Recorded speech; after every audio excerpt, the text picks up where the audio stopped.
Mais uma vez, boa noite a todos aqui presentes. Sejam todos bem-vindos a esta casa de amor fraterno.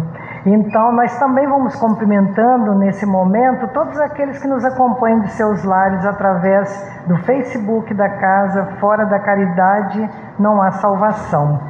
Antes de nós recebermos o nosso querido companheiro Alexandre Decene, vamos lembrar que na próxima quarta-feira, dia 9 de abril, na Câmara Municipal, nós teremos uma palestrante, uma oradora, a Maroísa Baio, é isso, Marina, né? Baio, né? De Limeira, que vem fazer uma palestra cujo tema é Aconteceu na Primavera, uma palestra comemorativa no dia de Allan Kardec.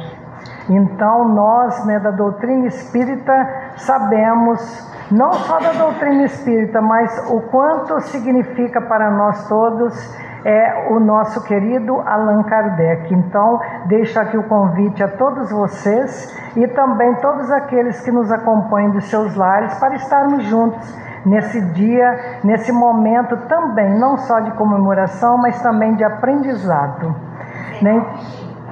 Às 19h30, isso mesmo, dia 9/4, às 19h30, na Câmara Municipal.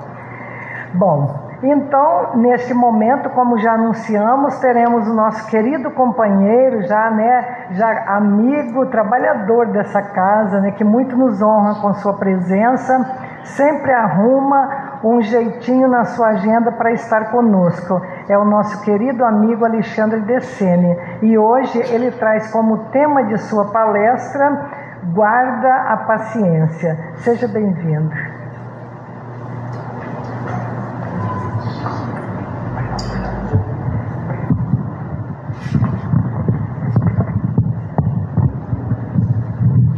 Pronto. Tá bom. Fico me ajeitando. Boa noite a todos. Que Deus nos envolva nessa noite para que a gente possa, com as nossas energias, com a energia do plano espiritual, abençoado por Deus, interagir nessa interação, formando as falanges do bem, que trabalharão à noite ao sair dos corpos, no plano espiritual, que é a nossa verdadeira pátria.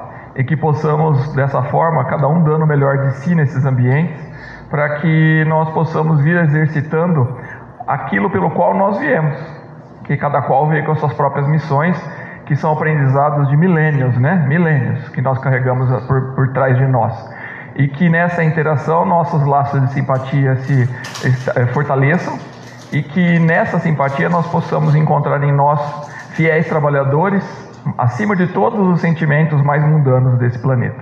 Que assim seja. O tema escolhido de hoje é de um dos livros do nosso querido Chico Xavier, Psicografia de Emmanuel. E esse livro foi lançado em 1956, que é Fonte Viva. Na verdade, são 4 livros que eles se completam, e o Fonte Viva é o último deles, mas que trazem pílulas de conhecimento sobre as diversas problemáticas humanas e sobre os nossos anseios evolutivos. Os anseios que nós, quer queiramos ou não, ou quer queiramos, quer compreendamos dentro de nós carregamos eles. Eles estão aqui dentro. É sempre a insatisfação nossa de a gente querer ser um pouquinho diferente do que a gente é. E é uma coisa natural, principalmente para quem já começou a avançar por conta própria. E nesse livro, que são muitos capítulos, mas o capítulo 129 é a Guarda a Paciência. E ele é contínuo o 128, que são os 2 capítulos, eles são sequência de uma das cartas de Paulo para os Hebreus. Porque se nós recorrermos ao Novo Testamento, nós vamos ver vários livros do Novo Testamento que são cartas de Paulo. Muitas delas escritas quando ele estava preso. Mesmo assim, aprisionado, ele ainda continuava preocupado com todos aqueles que ele tinha iniciado, que ele tinha aglomerado para poder formar as igrejas nas diferentes regiões ao redor de onde Jesus tinha nascido. E os hebreus, eles tinham um problema. Como eles já tinham uma crença anterior, eles estavam fazendo miscigenação demais, misturando muitas coisas. O aprendizado de Jesus envolvendo o judaísmo. E muitos dos misticismos ou dos rituais das partes mais exteriores estavam entrando para dentro da doutrina de Jesus. Então essa era a grande preocupação de Paulo com relação aos hebreus.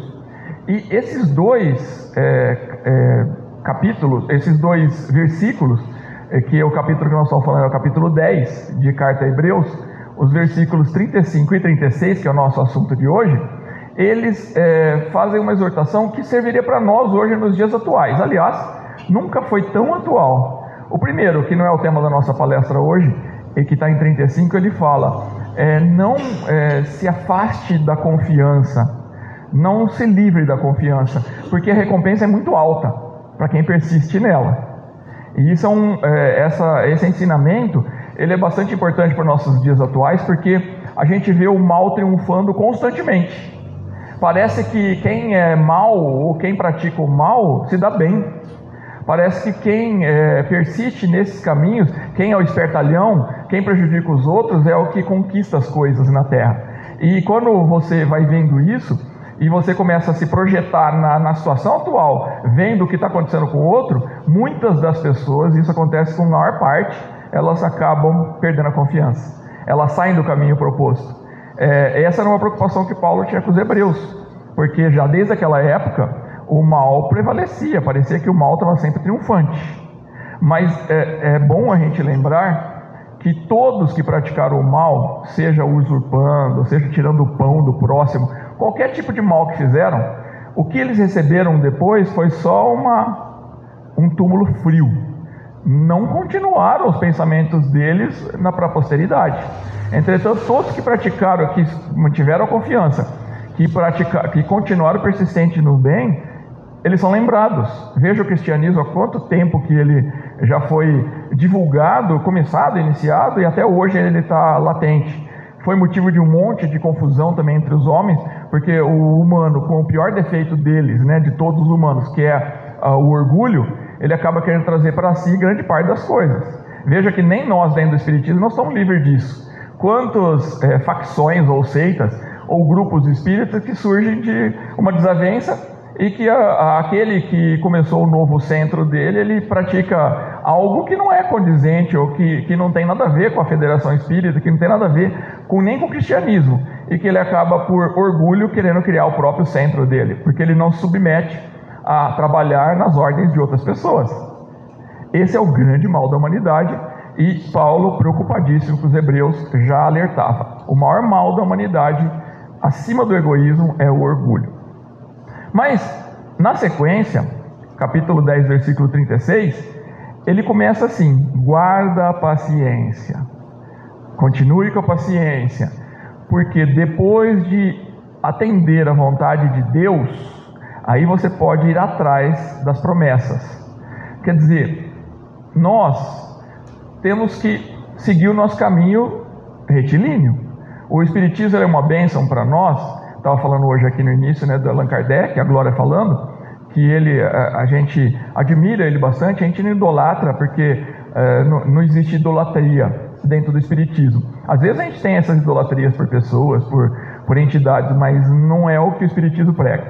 A gente não idolatra, mas a gente admira porque talvez se fosse dada a missão de Allan Kardec para a gente não tinha passado da primeira sessão espírita. Não tinha dado sequência nenhuma, e ele foi firme, né? Vendo os livros que ele tinha trabalhado até sendo queimados, e ele firme, ele não esmoreceu. Tanto que ele foi até para o lado oposto, né? Trabalhou demais e ficou doente, né? E acabou perecendo também por causa disso. Sendo alertado que, cuidado, você também precisa descansar, cuidado, tudo tem seu tempo. Mas ele, animado, entusiasmado, querendo cumprir a missão, foi além, né? Foi um pouquinho além. Vamos falar bem a verdade, né? É melhor ir um pouquinho além e depois a gente recuperar isso e acertar essa dívida, do que a gente ficar sempre abaixo daquilo que a gente tinha prometido, né? E ele, logicamente, que tem o aprendizado dele, mas em outro nível agora, diferente do nosso. Guarda a paciência depois que você fizer o que Deus quer de você, aí sim você pode ir atrás da promessa que foi feita para você. É o que nós vivemos hoje, aqui na face da Terra. A gente pode até às vezes assumir uma postura. Por exemplo, uma coisa que é bastante comum para nós: convivência, principalmente com família.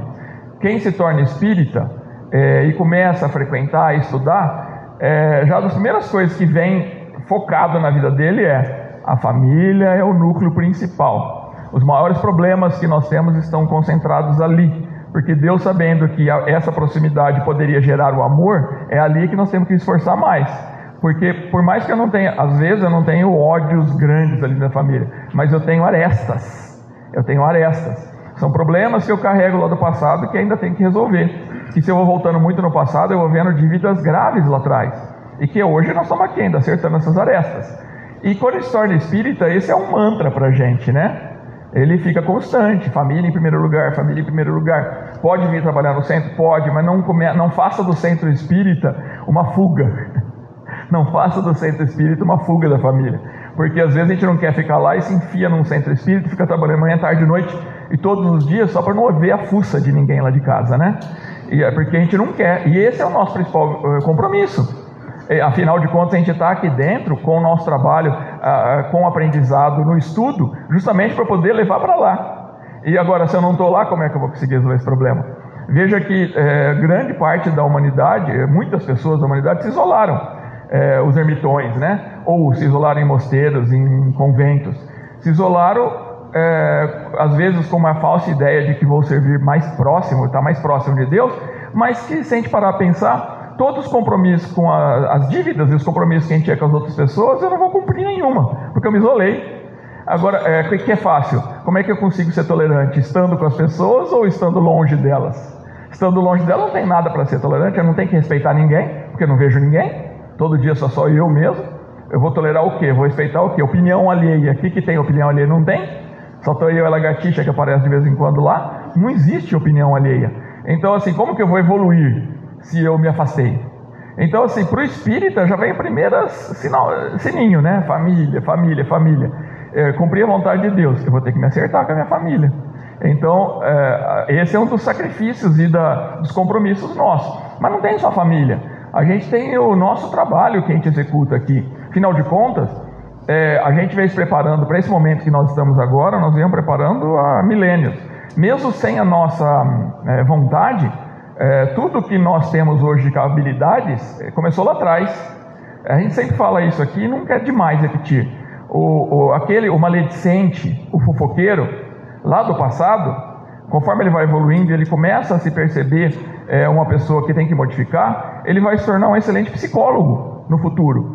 Porque apesar dele vir de um defeito grave, de olhar para a vida alheia e ficar falando, ele desenvolveu uma habilidade fantástica de olhar nos outros e procurar informações dentro dos outros. E agora, se ele usar para o bem, ele vai poder encontrar a necessidade alheia e poder trabalhar com essa necessidade, mesmo sem que a pessoa fale. Só dele olhar nos olhos da pessoa, ele já sabe as necessidades que aquela pessoa tem. Mas veja, começou com um defeito. Começou lá atrás. Não que isso justifique agora, eu vou passar a ser fofoqueiro para poder ser um bom psicólogo daqui 1000 anos. Porque eu acho que nós já estamos insistindo nisso já faz mais de 2000 anos, 5000 anos. Não temos muito mais tempo. Quer dizer, a gente tem a eternidade, né? Mas será que a gente quer ficar sofrendo tanto assim? Porque a gente sai daqui do nosso corpo físico e a gente vê um monte de fracasso. A hora que a gente passa aquele filminho, famoso filminho, né? De vez em quando eu começo a vir um monte de imagem na minha mente, eu falo, nossa, que estou desencarnando. Mas aí foi só um trailer, só passaram um trailer só. Mas aquele famoso filminho que passa todos os problemas que nós estamos carregando dentro da gente, porque a gente fala Deus pune, não tem punição de Deus. A punição é nossa mesmo, é a nossa consciência que fica ali cutucando a gente do que a gente deveria ter feito e não fizemos, né? Aquilo que a gente poderia ter maneirado, a gente maneirou. E aí a hora que a gente passa toda essa historinha na nossa mente, é isso que nos leva a ficar ali sofrendo. O sofrimento nós mesmos causamos em nós, por vergonha, por querer ficar em vibrações baixas nos ambientes que são mais adequados para o nosso gosto atual, a gente vai procurar semelhantes. E aí a gente acaba sofrendo. Então, será que vale a pena eu agora virar fofoqueiro para daqui 1000 anos eu virar um psicólogo? Não vale a pena, porque nós já estamos sofrendo há muito tempo. A gente está agora aqui num paraíso, entre aspas, porque antes a gente estava nos lamaçais, estava na condição de mendigo espiritual, sendo atendido por aqueles que nos amavam, assim, mas o que eles podiam nos ofertar? Migalhas, porque a gente não tem condições de sorver o manjar divino ainda. Como é que a gente dá o manjar celestial para aquele que só pode tomar leite, o bebezinho, por exemplo? Não tem como, mas eu tenho que sair da fase de bebê e crescer para eu poder sorver o manjar celestial. Não tem como eu sorver uma joia celestial senão da desinteria. E eu perco tudo aquilo que eu recebi. É a famosa frase, não lancei pérola aos porcos. Porque assim, a gente pode ter o melhor nosso. E eu posso ter aquele melhor desenvolvido em mim. Mas não é para todo mundo que eu posso oferecer uma melhor. Porque não estão todos preparados. E aí o que eu preciso me adequar é oferecer para cada um aquilo que ele está preparado para receber. Eu vou querer falar com alguém sobre Deus, sobre ser bondoso, respeito à família, se ele está na rua passando fome. Ele quer comida. Ele não quer ouvir conselhos, ele não quer nada, ele quer comer. É a única coisa que ele quer. Ele pode estar até querendo ouvir, mas ele está desfalecendo de fome. E aí eu aprendo a dar aquilo que o outro precisa, não o que eu acho que é o ideal para ele, né? Porque a gente fala assim, não pode dar comida, tem que ensinar a trabalhar a pessoa para ela poder desenvolver a própria habilidade. Claro, sim, isso tem que acontecer, mas não, na maioria das vezes, não no momento que a gente quer. Tem pessoas que estão na condição só de receber. Pode ver que quem for daqui desse ambiente, também os que estão em casa, que se julga forte, eu sou forte. E geralmente quem se julga forte, julga os outros, que são fracos. Fala, faça como eu que você chega onde eu cheguei. Não é bem assim. Porque fortes são poucos, tá? Poucos na Terra. Tanto que eles viram líderes, geralmente. Mas aquele que é forte e consciente, ele sabe que ele tem que carregar tantas quantas pessoas, ele permitir para ele mesmo e ele aguentar. Porque tem um monte de gente que não tem essa fortaleza. E elas têm que ser carregadas, porque nesse amor e recebendo amor, elas começam por vontade própria a modificar o jeito delas e ganhando recursos para isso. Mas elas tiveram também tantos milênios quanto eu tive. Sim, mas eu não posso ainda assim julgar, porque eu talvez soube aproveitar mais, e eu corri um pouquinho mais na frente, mas o outro talvez não. E qual é o meu papel? Se eu sou mais forte, eu tenho que carregar os que são fracos. Eu tenho que trazer os mais fracos para cá. Jesus, na fortaleza dele, ele não veio na pompa e na honra dele evolutiva que ele tinha. Ele abaixou toda a energia dele para estar entre a gente. Tanto que ele nem mudou os costumes. Ninguém relata que ele era excêntrico. Fala, nossa, ele usava uma roupa totalmente diferente dos outros. Não, era a mesma roupa.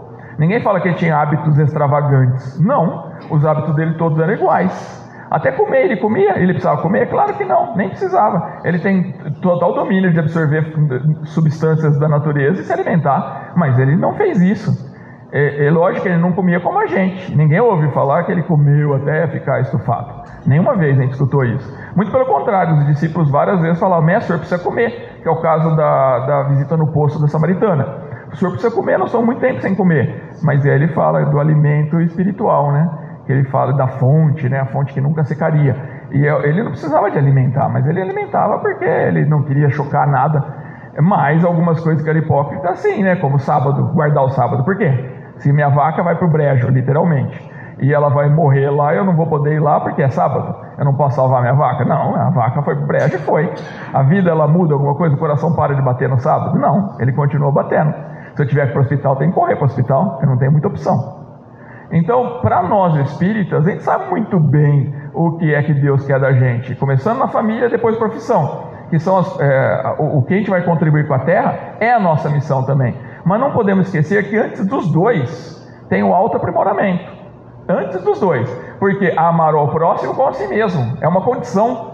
Eu só consigo amar alguém da forma que eu me amo.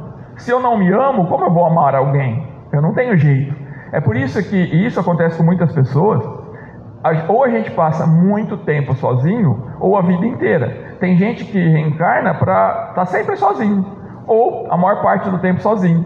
Às vezes até dentro de uma família com 16 pessoas ele está sozinho, porque ele pode ficar ali sofrendo e falar, eu queria que as pessoas me compreendessem, que viesse o príncipe, a princesa encantada num cavalo branco e me levasse. Ela pode ficar sofrendo por isso, ou ela pode olhar para ela mesma e ver o que ela tem de belo, os defeitos que ela tem, e aprender a gostar dela mesma. De vez em quando eu vejo gente que faz coisas sozinho. Eu vim recentemente de um cruzeiro e eu conheci uma moça lá dentro que ela falou que era o 5º cruzeiro dela que ela estava fazendo sozinha. Ela não foi com ninguém, tinha família, um monte de gente da família dela, ela não é sozinha.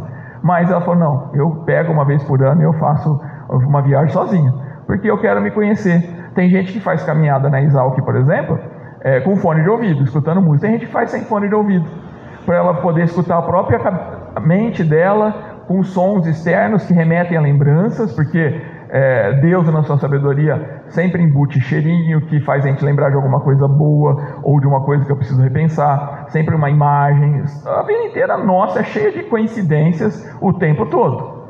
Esses dias eu queria cozinhar para uma pessoa, mas eu queria que o que eu ia cozinhar, eu sabia que um parente dela, que já desencarnou, fazia muito bem. Na minha cabeça estava bem firme de que se eu cozinhasse com o sabor muito parecido, a pessoa ia remeter lembranças que ia ajudar ela muito em compreensões importantes naquele momento. Mas eu comecei a fazer uns temperos que eu nunca fiz na vida. Eu falei, nossa, eu nem pico cebola desse jeito. E quando eu servi a pessoa, eu falei, nossa, me lembrou minha avó. Eu falei, era nela que eu estava pensando. Exatamente nela. Eu falei, então ela estava ali. Parece uma bobeira, né? Falei, nossa, coisa mais tonta, um tempero. Mas aquilo deve ter operado pensamentos, reflexões tão importantes na mente da pessoa que recebeu aquele prato, e que modificações podem surgir daquela bobeira. Agora, se a gente não está no processo de autoconhecimento, de se auto-amar, como que eu vou conseguir interagir com o espírito que atingiu outra pessoa e a gente ser intermediário? Como que eu vou conseguir? Como que eu vou conseguir perceber que alguém está sofrendo tanto ao ponto de tirar a própria vida? Como que eu vou perceber se eu não consigo buscar informação dentro daquela pessoa, porque eu não me amo, então eu não vou buscar informação? Porque todos que vão cometer suicídio, todos, eles estão gritando internamente. Todos. Ninguém comete assim. A não ser que a pessoa estava embriagada ou alguma coisa, que aí ela foi uma inconsequência. Mas aqueles que planejam, eles estão gritando internamente. E depois a gente vem com as frases, nossa, eu nem percebi. Nós não percebemos porque o nosso olhar é voltado para o nosso umbigo. Nós não temos a habilidade de ver o padecimento do próximo. A gente tem uma habilidade medonha de julgar o próximo. Fala, vai trabalhar, você não faz nada para mudar a sua vida, o seu gosto não é igual ao meu, se você tivesse o mesmo gosto seria muito melhor. Você fica gostando desse tipo de música boa é essa? Que música boa é essa? Se a música ruim fosse realmente ruim para todos, Deus não deixaria ela existir. Se o bar onde tem gente bebendo fosse realmente um lugar condenável, tinha caído um raio em todos os bares do planeta. Mas está lá o bar, está lá a boate, está lá a pessoa que gosta de música X, Y, Z, que tem comportamento assim ou assado, pessoa extravagante, está lá. E Deus não joga raio em nada disso. Agora nos compete, ao invés de julgar, conviver. Mas como é que eu vou conseguir conviver respeitando e tolerando se eu não me amo? Se eu não me amo. Agora Deus é tão justo, tão bom, e a inteligência suprema, que Ele coloca na nossa vida pessoas que realçam os nossos defeitos. Praticamente as pessoas que estão ao nosso redor são Ajinomoto, realce no sabor mesmo, porque todas elas realçam aquilo que nós temos de pior. Então o egoísta que convive comigo, ele cutuca o meu egoísmo que está enraizado. O orgulhoso, aquele que me maltrata, e cutuca o maltrato que eu sou capaz de fazer nos outros. E aí vem a lei da ação e reação. Aquilo que eu dou eu recebo. E eu posso estar desejando coisas novas, mas lembremos, guarda a paciência. Porque depois de servir a Deus, depois de fazer o que Deus quer que a gente faça, aí nós podemos ir atrás da promessa que nós temos para nós mesmos, aquilo que a gente deseja. Nesse meio, então, tem a paciência. Paciência. Tudo é no tempo de Deus, tudo, nunca é no nosso tempo. Não tem nada na face da terra que é nosso tempo. Eu fiquei doente, eu quero me curar. Ótimo, pode ser até que alcance isso, mas em que tempo? Não sabemos, é o tempo de Deus. A doença não veio à toa. Ninguém fica doente à toa. A doença tem propósito, ela tem objetivo. Todas elas nasceram em nós. Todos os nossos males, todas as nossas doenças, 100% delas nasceram em nós mesmos. Mas elas têm objetivos. Elas surgem justamente, nascendo em nós, para a gente poder modificar alguma coisa na nossa postura. Veja que a palavra, a gente sempre fala isso também, a palavra inovação é ter um resultado diferente, né, de alguma coisa. Mas para eu ter um resultado diferente, alguém tem que sair fora da caixinha e fazer alguma coisa diferente. Ninguém vai ter resultado diferente fazendo a mesma coisa. Ninguém. Se eu fizer a mesma coisa, o resultado é o mesmo. Se eu fizer alguma coisa diferente, aí eu tenho chance de ter resultado diferente. Nós temos que inovar. A doença, ela só surge a hora que já não tem mais jeito. Porque veja que antes de uma úlcera, vem uma gastrite. Antes da gastrite, vem um avermelhamento do estômago, uma irritaçãozinha, uma queimaçãozinha. Tudo tem etapa. Ninguém vem de um salto de uma vez para outra. Tudo tem etapa, tudo foi alertado antes, avisando a gente que a sua postura, veja o seu hábito, veja o seu costume, veja hábito, veja costume. E a gente continua sendo quem a gente é. Ué, se eu quiser continuar brigando com todo garçom, com todo motorista que eu cruzar, brigar porque tem que me atender melhor, eu não posso esperar alguma coisa que não seja uma doença, e provavelmente de estômago ou um infarto fulminante, mas que já começou com uma desritmia, né? Já começou com os braços dando umas amortecidas, já começou com alguma coisa, já avisando, né? Veja que se eu não, na parte da alimentação nós temos um monte de coisa, começa sempre com coisinha mais simples, né? E depois vai evoluindo para coisas maiores. A pessoa que está com pressão alta, ela já começou com outra coisa anterior. Então tudo vem num ritmo que nós vamos ter que ter a paciência, já que nós chegamos nesse ponto, vamos ter que ter paciência para poder passar pela situação. Lembremos sempre que reclamação é sempre um sinal de inferioridade. Quem reclama é um sinal patente de que é um espírito ainda inferior. Então, nós precisamos melhorar a nossa postura, porque todo sofrimento, todo padecimento com reclamação, ele é perdido. A gente vai ter que repetir. Então, quando a gente falou lá atrás, eu vou começar a ser fofoqueiro agora, porque daqui a 1000 anos eu viro um bom psicólogo, só que eu vou ter que passar por todo aquele sofrimento. Será que vale a pena? Porque eu vou ter que repetir. As consequências da fofoca são sempre funestas, né? Cada vez que eu prejudico uma pessoa, ela vai ser um parente na próxima vida. Prejudica um parente. Nossa, daqui a pouco eu vou ter que nascer num lugar que ainda dá tendo 20 filhos por pessoa, né? Porque a gente tem que vir para a Terra agora eliminando essas arestas. Não tem muito mais tempo, né? Não na Terra, a gente tem tempo na eternidade, mas na Terra, que ainda está nessa fase de virar um planeta de regeneração, se o Divaldo, que falou aí que é por volta de 2050, né, essa mudança, nunca é data fixa, mas por volta disso, nós estamos em 2025, só faltam 25 anos. Se todo mundo aqui tem expectativa de vida de 25 anos, quer dizer que essa é a nossa última vida na Terra, a última. Se a gente não tiver melhor do que adequado para o planeta de regeneração. A gente poderia falar, mas nós estamos aqui hoje num centro espírita. Primeiro que só tem 4, 5 milhões de espíritos no planeta Terra, praticamente. É pouquinho, perto de um planeta inteiro. Então já torna a gente melhor? Não torna. A gente está aqui hoje no centro espírita, isso já tornou a gente melhor? Não tornou. A gente pode estar fugindo de problema aqui hoje. O problema está lá em casa, a gente correu para cá, então não torna a gente melhor de jeito nenhum, né? Se a gente trouxe o problema, pode ser que até um pouquinho melhor já. Com aquela ideia sempre falar, eu trouxe ele porque essa palestra é para ele, não, é para a gente, né? Sempre é para a gente, não é para o outro. Eu vou levar porque ele vai escutar essa palestra que é boa para ele. Não, é para a gente essa palestra. Quem está falando, eu estou falando, o meu ouvido onde está, é o mais próximo, né? Então a palestra é para mim, é porque é o mais próximo. Depois vai chegando e aí vai sendo para os outros, mas ela é para mim. De novo, a gente sempre fala isso, e eu repito isso sempre também. O bom de assumir compromissos como esse, por exemplo, e todos os outros têm na casa, é que a gente se obriga a estudar, a gente se obriga a refletir. Se antes eu fazia evangelho no lar meia hora por semana, agora para as palestras eu tenho que estar lendo muitas horas, não é mais meia hora, muitas horas para poder preparar. Quando dão temas ainda difíceis e polêmicos, aí é a semana inteira lendo, né? Ainda eu assumi o Arauto agora, por exemplo, no meu caso, que é um jornal espírita. Então, de 2 meses tem texto para escrever. Escrever texto é muito mais difícil do que falar, muito mais, porque você tem que revisar e ficar ainda tendo a intuição para isso. Então, mas olha que legal assumir os compromissos, porque olha que você vê, você está focado em coisas que enobrecem a alma e que engrandecem a gente horas da semana. E já melhorou, porque água mole, pedra dura, tanto bate até que fura. Não é que ficar repetindo igual um mantra, Ave Maria, cheia de graça, Pai Nosso, está no céu. Não, porque isso nunca mudou ninguém. Mas o fato da gente estar refletindo coisas que é lógica a espiritualidade, como ela sabe que o ouvido está perto da boca, ela já faz preparar coisas que vão ser para o aprendizado mesmo.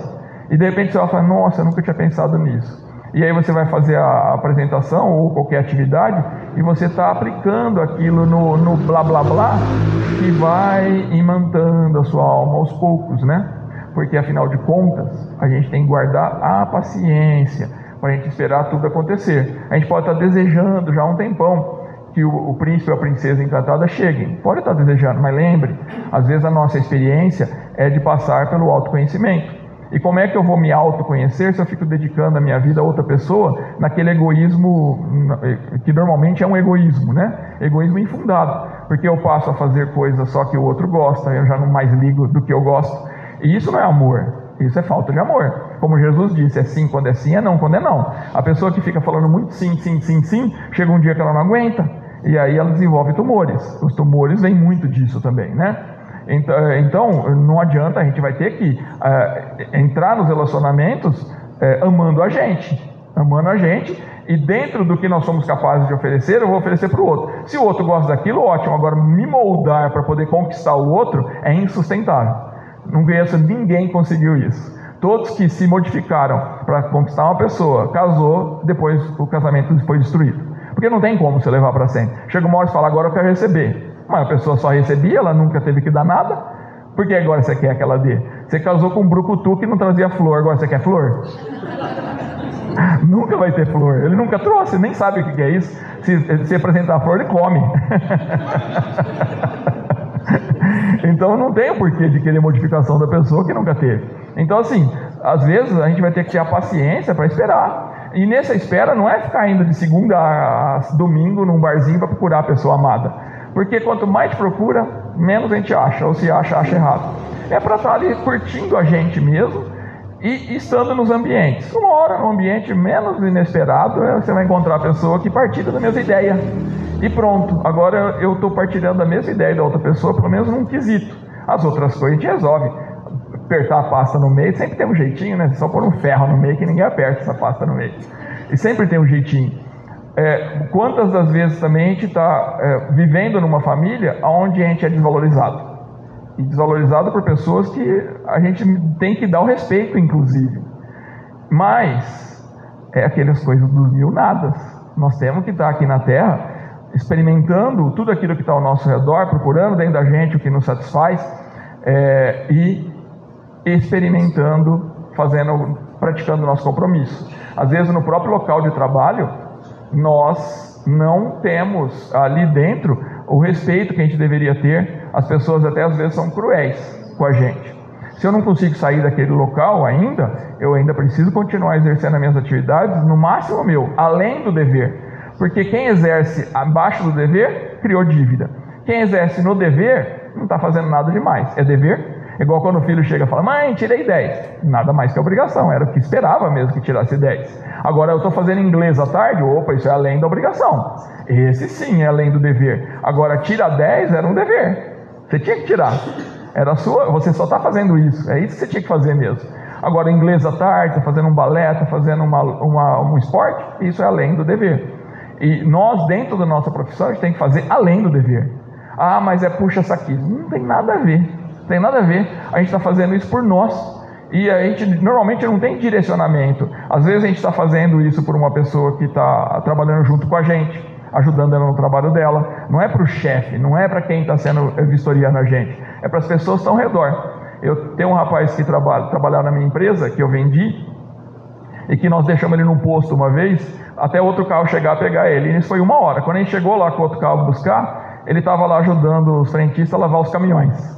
Até hoje os frentistas falam, nossa, quando vocês vão mandar aquele rapaz aqui de novo? Quer dizer, era a função dele? Não, mas ele foi lá ajudar eles. Ele não tinha nada a fazer, ficou lá 1 hora ajudando a lavar. Olha que humildade e que cumprir além do dever. Conquistou todos eles, todos adoram ele, e ele é conhecido por esse coraçãozão gigante que ele tem.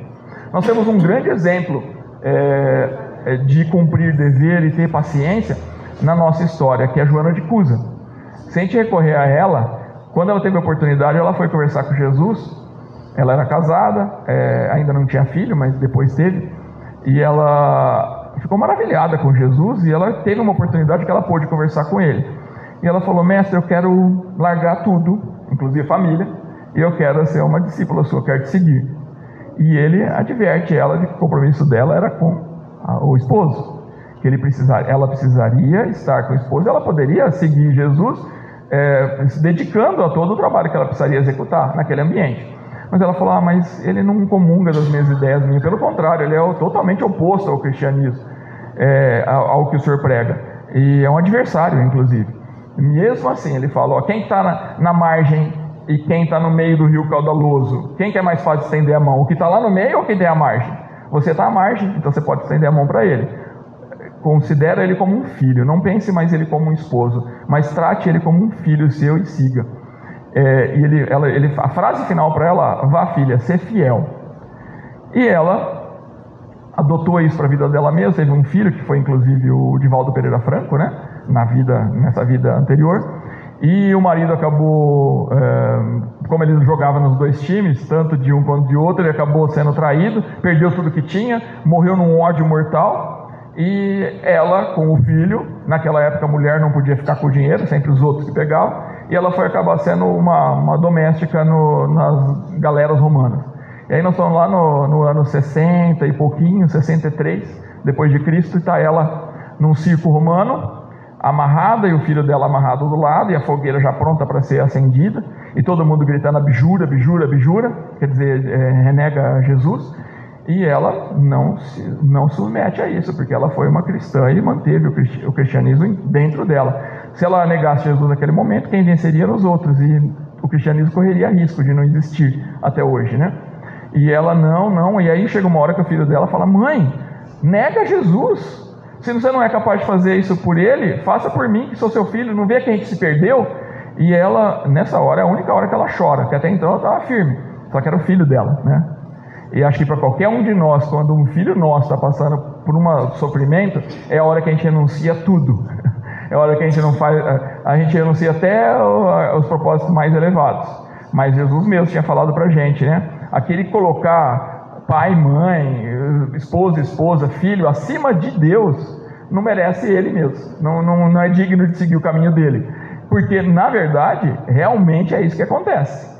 Nós temos que ter Deus acima de tudo. Às vezes a gente vê que grande parte das brigas do planeta foi briga de família. Uma família brigava com a outra porque um brigou, e aí toda a família ficava contra a outra. Ninguém tinha ódio do outro, mas porque um brigou, todo mundo brigava. E hoje já não tem mais disso, né? Antigamente a família tal era rixa de tal, e hoje não. Hoje minha mãe brigou com tal pessoa, mas a briga é entre as duas. Eu sou amigo daquela pessoa e vou preservar isso ainda enquanto aquilo for necessário e importante. E essa hora ela chorou. Mas ela busca uma força dentro dela e fala: cala-te, meu filho. Jesus, que era puro de coração, ele não temeu esse momento doloroso dele.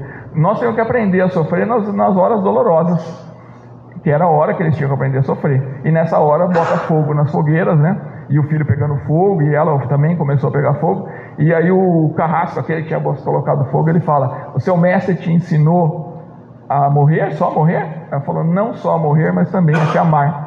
E aí nesse momento, a hora que chega o fogo nela, ela nem sente sendo queimada, ela sente uma mão aqui do lado. O próprio Jesus fala: vem, minha filha, ser fiel. E o próprio Jesus se encarregou de resgatá-la. Veja que recompensa. Não é à toa que Paulo fala em Hebreus 10:35: preserva a confiança, porque a recompensa é muito alta. Muito alta. Aquele que morrer em meu nome receberá o seu galardão. E nós temos que manter firme a nossa confiança com paciência, porque o tempo de Deus é outro tempo. Nós, que temos o maior dos defeitos da humanidade, que é o orgulho, precisamos nos submeter às vontades do nosso Pai Celestial. O que Ele determinou é a decisão dEle. Nada que está acontecendo na nossa vida aconteceu que não deveria acontecer. Tudo tem a autorização de Deus. Tudo tem a autorização de Deus. Então, se o que está acontecendo parece um mal para mim, ele só pode ser para um objetivo bom, porque senão Deus não deixaria acontecer. Ele é um mal porque eu não quero aquilo. E a gente tem o defeito de achar que essa vida aqui ela é tudo na nossa existência. E não é. A vida no outro plano é a nossa verdadeira vida. Isso aqui é só um pedacinho da nossa existência, muito ruinzinha ainda, por sinal. Porque apesar do corpo físico ser perfeito, dentro do padrão vibratório evolutivo da Terra, mas ele é cheio de defeitos. A gente não tem ele perfeito em absoluto. Tanto é verdade que deu 30, 40, 50 anos, já começa o joelho doer.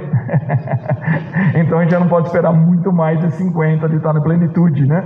Porque sempre tem alguma coisa que dói, uma coisa que arranha, uma coisa que não enxerga direito, né? Eu já estou na fase de não enxergar desse lado aqui, estou perdendo essa visão desse lado, ó. Daqui a pouco é só assim, né?